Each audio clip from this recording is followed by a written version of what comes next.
ایک دفعہ کا ذکر ہے کہ مصر میں ایک زمانے میں ایک خوبصورت اور مہربان شہزادی رہتی تھی جس کا نام سیرافینا تھا۔ وہ اپنے فضل اور دلکشی کے لیے جانی جاتی تھی۔ جس چیز نے اس کو باقی سب شہزادیوں سے الگ کیا وہ ایک افسانوی ہیرے کا لباس تھا، اور اس کی بہت سی جادوئی طاقتیں اسی میں تھیں۔ ستاروں کی طرح چمکنے والے شاندار ہیروں سے مزین یہ لباس پہننے والے کی خواہشات کو پورا کرتا تھا۔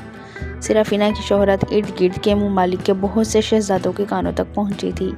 شہزادہ ایلریک، شہزادہ فلورین اور شہزادہ سیڈرک، ہر شہزادے کو ہیرے کے لباس کی کہانیوں سے سلطنت کی طرف راغب کیا گیا تھا، لیکن ان کے ارادے مختلف تھے۔ شہزادہ ایلریک ایک بہادر اور عظیم جنگجو نے اپنے لوگوں کی مدد کے لیے ہیرے کے لباس کی تلاش کی۔ اس کی بادشاہی ایک خوفناک خشک سالی سے دوچار تھی، اور اسے یقین تھا کہ لباس کا جادو بارش لا سکتا ہے اور اس کی زمین کو بچا سکتا